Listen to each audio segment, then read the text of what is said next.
I'm seeing a guy that's going out there every week. I'm the rebel. I'm the rebel. I'm the rebel. I'm the rebel. And the way they're writing him, they say, Punk ain't writing the show, but the way they're writing the guy, bro, you're the rebel that loses every time. Maybe you should be a rebel then. Like, obviously being a rebel isn't working for you. Like, that's what I'm seeing. Like, I have not seen a payoff since he's come back. It's always God is his gimmick is he's always coming up short. I got to say this. I want to preface it first, though. I've got to make one thing perfectly clear.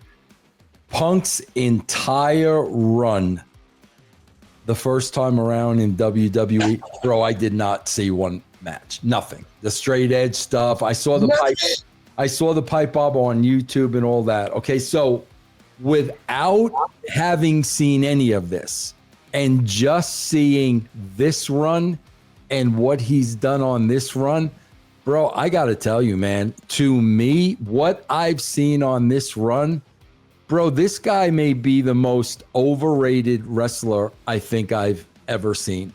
Because I've watched this whole run and I've not seen anything. I mean, I'm just being serious. I've watched this whole run, not that whole run, this whole run, and I don't know what I'm seeing that's special about the guy. Oh yeah, okay, he can cut a good promo. Okay, a lot of people can cut good promos. I don't know, man. I don't think he's a great worker. Like I said, he's a lot older now. I understand that. He's gone through a lot of injuries. I understand that. I'm just basing it on the guy I see on the shows every week now. Was there a huge difference between now and then? Not really. I would say that what made CM Punk stand out was because he had that rebel. He was akin to I would say a few degrees less than a Stone Cold Steve Austin at the point. As far as that rebel mentality, he called himself the voice of the voiceless. He had that, the whole cult of personality song came from being a rebel and just kind of marching to the beat of his own drum. And the fans were into that because of the rebel mentality that comes with fans, period. So him being a rebel among rebels was what he needed.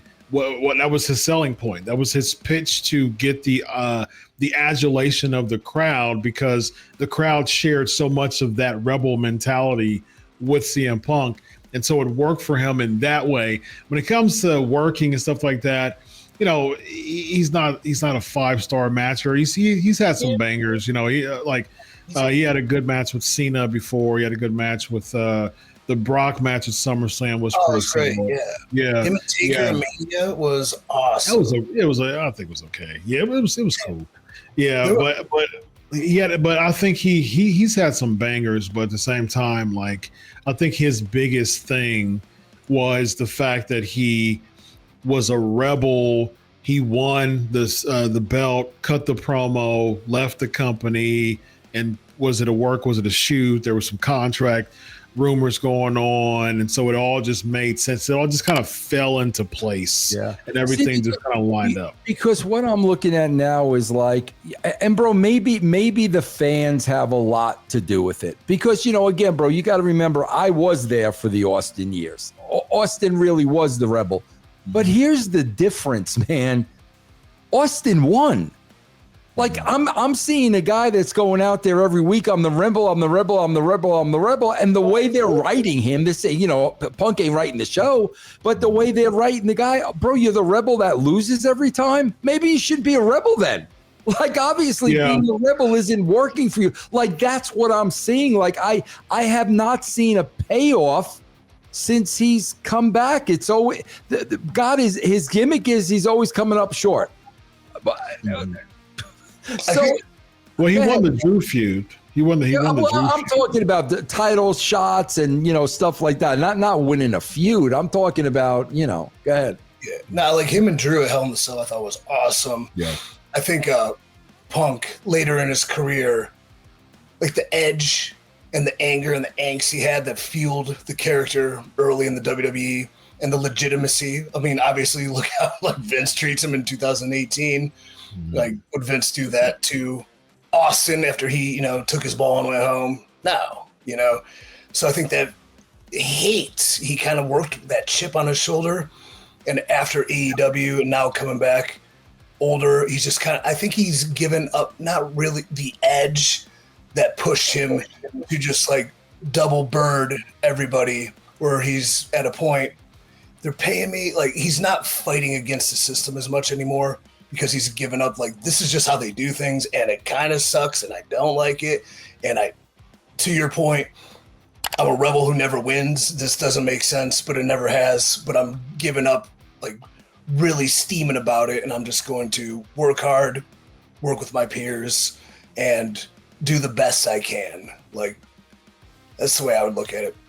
But knowing him, like coming up, I think he's fantastic worker and promo and like authentic. He's very authentic. So who you see is who he is. And yeah, see, but with the authentic, what I'm seeing too now that is just drawing my opinion. That's all it is my opinion. And Chris, you know this because we talk about it a lot. Bro, there's a lot of pandering to the crowd. And I'm sorry, a rebel does not pander to, and every promo he's pandering to the crowd. And I'm like, is this the same guy that, and I understand what EC3 is saying, bro, it's a bit, bro, when you get older, let's face it, it's about money. It's about money when you get old. You know, you only got a couple years. Like you're not an idiot. You know, you only got a couple of years left. So yes, is the smart thing to keep your mouth shut and collect that money as long as you can? Absolutely. But you can't expect me to buy into this character that you're no longer portraying. That's all I'm saying. Yeah, and that's my take on it too. I think when it comes to CM Punk, like, who is he now? What's his gimmick? You know, is he resting on the laurels of 2011? You know what I mean? And in many ways, he is. And to Vince McMahon's credit, though, Vince McMahon saw money in CM Punk in 2011, and that's where the Summer of Punk came. And, you know, him and Triple H didn't really have a really solid type of relationship there, and their feud was awkward. Vince McMahon saw money in Punk and Cena to the point of even doing the Summer of Punk, allowing him to leave, being a part of that angle when it comes to that, letting him go, winning the belt back, Cena winning the title, you know, at a random, you know, tournament on Raw, causing the championships to be, you know, merged and having a unification match. So Vince McMahon saw money in that and he used it very, very well. You know, fast forward 14 years later, there's nothing that CM Punk's rebelling against. Vince McMahon was there for him to be a rebel to the system. You know what I mean? And I think there's no system for CM Punk to be a rebel to now. It would kind of be like you said, Chris, it would kind of be bringing Austin back right now. And Austin picking up with that same character. And we're like, okay, bro, who's the beef with? Yeah, exactly. I mean, you're right, Chris. It does feel that way in a lot of ways. It does. Yeah. That's the reason why I think the corporate shill gimmick would be really, really good for CM Punk right now. Yeah, a guy like Punk at this stage, with how over he was, how ingrained in the conscious of the wrestling world he is, like, he's over. So when you're talking about what's his gimmick now, like, his gimmick's, you know, Punk. He's just him. And you look at Austin maybe coming back at Mania, different circumstances because Austin's, you know, can't wrestle. But Austin driving an RV or an ATV into a wall, knocking a woman over, counting to 75 with a what in between, chugging beers, laughing, like he's having fun. And I think a lot of Punk, like, despite the probably subpar storytelling in his benefit, pandering to the crowd, I'm going to have fun because these people love me and they've made me like whole and complete and be able to live my dreams. So I think he's having fun. And I think when you look at this run compared to the past, if you never saw him, like, he'll turn it up when the feud's hot and the matches are big, because I'm only watching, like, bigger things, PLEs, him and Cena, like him and Drew, him and Seth. Like, he turns it up and has it win or loss.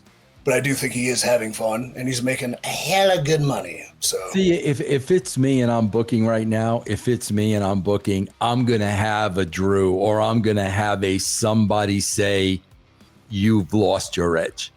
You're not the same guy you were from 14 years ago." Then you're gonna have a sit down with Punk. And he's, yeah, I'm not the same guy. I'm married. I'm this, I'm that, blah, blah, blah, blah, blah, blah, blah. But then storyline wise, you're going to poke him, you're going to prod him, you're going to push him till you get the guy with the edge back.